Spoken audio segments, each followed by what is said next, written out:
आज हम स्टैमरिंग पे बात करेंगे कि स्टैमरिंग को घर पे किस तरह से मैनेज किया जा सकता है और किस तरह से ओवरकम किया जा सकता है। मैं कुछ एक्सरसाइजेस बताऊंगी जो आप डेली रूटीन में आप करेंगे। दिन में का कोशिश कीजिएगा कि 3 टाइम आप कर लें। जैसे ऑनसेट एक्सरसाइजेस हैं, वो तो आप बुक रीडिंग पर कर सकते हो, प्रैक्टिस कर सकते हो। यानी कि आपने थोड़ा तो चंक्स में करना है, लंबा लंबा एक साथ में नहीं पढ़ना, पैराग्राफ को इकट्ठा नहीं पढ़ना। जैसे टंग एक्सरसाइजेस हैं, जैसे टांग की मूवमेंट है, टांग को ऊपर करना, नीचे करना, घुमाना, और इस टंग की एक्सरसाइजेस हैं वो करनी है। सोशलाइजेशन करनी है कि जो आपको लगता है कि आपको एंजाइटी है कि दूसरों के सामने आप बात नहीं कर सकते, या दूसरों के सामने आप घर में तो बिल्कुल ठीक बात कर रहे होते हैं, लेकिन जैसे ही आप दूसरों के सामने बात करना शुरू करते हैं तो अटकना शुरू करते हैं, हकलाना शुरू कर देते हैं। तो फिर उसके लिए आपको एक प्रैक्टिस करनी है कि जैसे लाइक आप अपनी अपनी चीज़ें भी दूसरों से मंगवा रहे हैं तो आप खुद जाएंगे और ऐसी शॉप पे जाएंगे कि जहाँ पे रश ज़रा कम होता है, और फिर डीप ब्रीथ करके फिर उनसे बात करेंगे, रिलैक्स होके बात करेंगे, क्योंकि आप उनको बिज़नेस दे रहे हो और वो आपकी बात सुनेंगे। ठीक है, आप उनको बिज़नेस दे रहे हो, आप उनसे ख़रीदारी कर रहे हो, तो वो आपकी बात सुनेंगे। पहले आप अपनी चीज़ें, फिर थोड़े जाएँ, फिर बड़ी शॉप्स पे जाएँ, आहिस्ता आहिस्ता से फिर बाकी चीज़ों की भी आप शॉपिंग करें, आहिस्ता आहिस्ता से अपने अंदर कॉन्फिडेंस लेकर आएँ। इस तरह से आप जॉ ओपनिंग की ओपन किया, जॉ ओपनिंग की एक्सरसाइज है, इसको करना है। बबल को जो है कि मुंह में डाल के ऐसे 3 मिनट्स तक, जैसे दिन में 2 से 3 दफ़ा ऐसे कर लें। वैसे तो इसका 3 टाइम होता है, आप 3 टाइम कर लें, 2 टाइम कर लें। जॉ एक्सरसाइज होती है ना, ऐसे। और इस तरह से बुक रीडिंग है, यानी कि आप उसको चंक्स में कर करके उसके लाइनों को पढ़ेंगे, और जहाँ पे आपको लगता है कि आप जो है अटकना शुरू हो जाते हैं, वहाँ पर रुक जाएं, थोड़ी देर के लिए रुक जाएं, जल्दबाजी ना करें। रुक गए, सांस लिया, और फिर उसको पढ़ा। प्रैक्टिस करनी है, अपनी वीडियो बना लें। आपको लगता है आप बहुत ज़्यादा है जो दूसरों के सामने जाते हो, बात करते हो, आपने जैसे आपका कोई लेसन है, आपने उसकी कोई प्रेजेंटेशन है वो देनी है, तो आपको मसला हो रहा है, तो आप अपनी वीडियो बनाएं, बार बार वीडियो बनाएंगे। उसमें आप देखेंगे कहाँ कहाँ पे आप जो है कि रुकते हैं, अटकते हैं, या फिर स्टैमरिंग करते हैं। जैसे इस तरह आगे को बात को बढ़ाने, बुक, ठीक है, यानी कि आप या रुक जाते हैं या फिर आपसे बात अदा नहीं हो पाती, तो आपने उसको उस बात को स्टॉप कर देना, वहाँ पे रुक जाना है।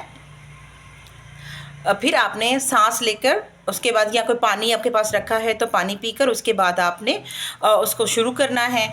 उसके बाद जैसे आपने एक्सरसाइजेस हैं, जैसे आपने काउंटिंग वाली एक्सरसाइज है, जैसे 1 2 3 4 5 6 7 8 9 10, ये कोशिश करनी है आप दिन में इसको 10 दफ़ा रिपीट करना है। इसको 1 2 3 4 5 6 7 8 9 10, तो दिन में 3 दफ़ा ऐसे करें, एक्सरसाइजेस करें। जब बाकी आप कर रहे हैं स्टैमरिंग एक्सरसाइजेस, तो इसको भी करें। इससे आपका जो है कि स्टेमिना बढ़ेगा बात करने का। इसी तरह से आप वोकल कॉर्ड की भी कर सकते हैं।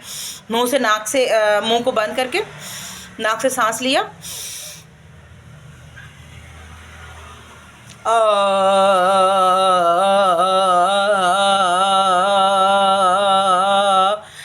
वो इसको जो है कि थोड़ा थोड़ा सा मसाज किया वोकल को, और ऐसे, और फिर आवाज़ निकाली। जैसे अपने सांस लिया और उसके बाद जब आपने सांस बाहर निकालना है तो साथ फोनेशन के साथ आवाज़ निकालनी है। इसकी स्ट्रेंथन बढ़ेगी, आपकी बोलने की वोकल कॉर्ड की सॉफ्टनेस बढ़ेगी, तो आप आराम से फिर जो है जो वर्ड अदा करना चाहेंगे तो वो कर लेंगे। जो है कोशिश यही करें कि आप जो इश्यूज़ हैं आपके, आप रिलैक्स हो, आई कांटेक्ट देकर बात करें जिससे भी बात करनी है। बाज़ ऐसा होता है, बाज़ दफ़ा ऐसा होता है कि जब कोई अडल्ट है या कोई चाइल्ड है, जब उसे स्टैमरिंग स्टार्ट होती है तो नीचे देखना शुरू कर देता है। तो नीचे नहीं देखना, आपने कोशिश करनी है कि आपने आगे सामने देखकर जो है कि आई कांटेक्ट देकर आपने बात करें, और बिल्कुल ना घबराएं। कि कुछ सिचुएशंस ऐसी होती हैं कि जब बच्चों को लगता है कि उसे बोला नहीं जाएगा, तो उसकी बार-बार प्रैक्टिस करें, मिरर के सामने करें, बुक रीडिंग करें, एक्सरसाइज़ेस करें, डीप ब्रीथ लें, अपनी वीडियो बनाएँ, ऑन सेट एक्सरसाइज़ेस करें और टर्न वाइज़, ठीक है? ऐसे नहीं एक बच्चा बोल रहा है, दूसरा भी बोलना शुरू कर, तीसरा भी बोलना। क्लास में भी है तो थोड़ी-सी मैनेजमेंट के साथ चलें। और सबसे ज़्यादा जो फैमिली की काउंसलिंग की ज़रूरत होती है कि अगर बच्चा स्टैमरिंग स्टार्ट कर रहा है तो उस पे हँसे नहीं, या उसकी आवाज़ को, अगर बच्चा बोल नहीं पा रहा है किसी वर्ड को, मम्मा मम्मा मेरी बुक बोल रहा है, मम्मा मम्मा मेरी, इस तरह बोल रहा है, तो दूसरे क्या करते हैं, उस पे हँसना शुरू कर देते हैं। ऐसे उसकी नकलें उतारना शुरू कर देते हैं, उसको इस तरह से बोलना शुरू कर देते हैं, तो वो बच्चा फिर डिस्टर्ब हो जाता है और फिर वो दोबारा दूसरों के सामने बोलने से हेजिटेट कर होता है। तो इस तरह से है उसको अपने फैमिली को जो है कि अपनी फैमिली की होनी चाहिए, उनको मोटिवेट करना चाहिए। आपकी फैमिली जो आपके बच्चे को, अडल्ट को, जो भी है, उसे मोटिवेट करे, उसे बताए कि कोई बात नहीं है, आप आराम से रुक के बात कर लो, टर्न वाइज बात कर लो, तो इंशाल्लाह बहुत जल्द जो है कि बच्चे इसको कॉप अप कर लेते हैं और ये क्योरेबल होती है स्टैमरिंग का।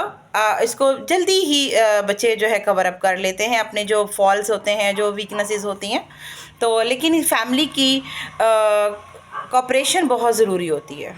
फैमिली की जो है उनकी हेल्प, और फैमिली की आपके साथ हेल्प करना, फैमिली का आपके साथ गाइड करना, फैमिली का, वो बहुत ज़रूरी होता है। और ये अगर हमारे बच्चे में किसी में ये इशू है तो हमें चाहिए कि हम एक बहुत मजबूत टूल बन सकते हैं उसको, उसकी रिकवरी के लिए एज अ फैमिली। तो हमें चाहिए कि हम बच्चे को हेल्प आउट करें।